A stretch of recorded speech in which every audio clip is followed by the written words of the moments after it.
from further punishing him for not cutting his hair. It would allow him to return to school while a federal lawsuit plays out.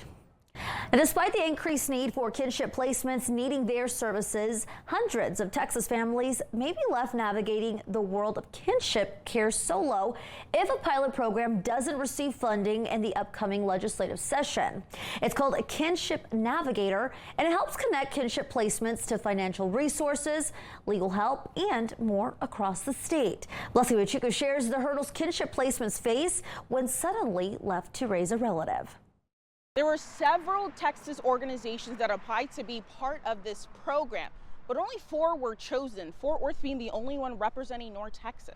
I don't really know how to get there. Sonia Moore comes from a big family and always wanted one for herself. This is my crew, yes. Giving birth to her 4 sons, she was already committed to the boy mom title, being the only woman in the house. But for the past few years, there has been new feminine energy in the family.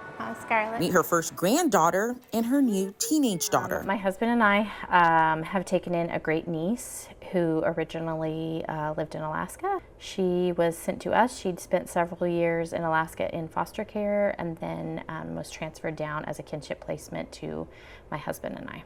They did. Before Moore officially adopted her, she hit several road bumps, not knowing how to navigate this new kinship role. I'm going to be at this one. I didn't realize it was going to be this way. I didn't know there were going to be so many things I needed to do, and there's paperwork, and there's all these things to work out that I hadn't thought about ahead of time. She sought help through a new pilot program in Texas called Kinship Navigator. It's funded through the Prevention and Early Intervention Services, and it also gets federal dollars through the Family First Prevention Services Act. So the future of Kinship Navigator in the state of Texas is a little bit unknown. And again, the national average is 1 in 18. So every 1 child being raised by foster care, that's kinship caregiver, there's 18 being raised outside of. Texas is 1 in 24, we're higher. So the needs are pretty great. And again, that's just the numbers that we know. Chantel Bedlington is the leader of the program. She says each of the 4 pilot locations in Texas serves about 100 people a year, with a months-long waiting list of more than 30 families consistently needing help. She says demand for services increases every year. A lot of people hear kinship and they think those families are getting, right? They think they're the 11,000. Those families are getting subsidies. They're getting foster care payments. They have a caseworker.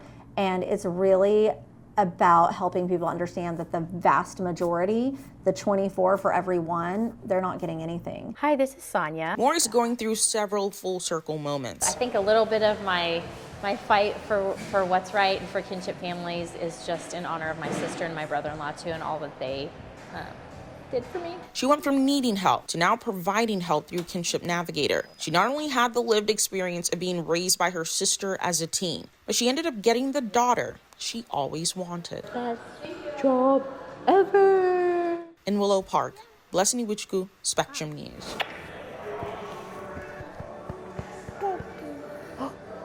Where's the kid? You want some ice cream? Oh, cheers.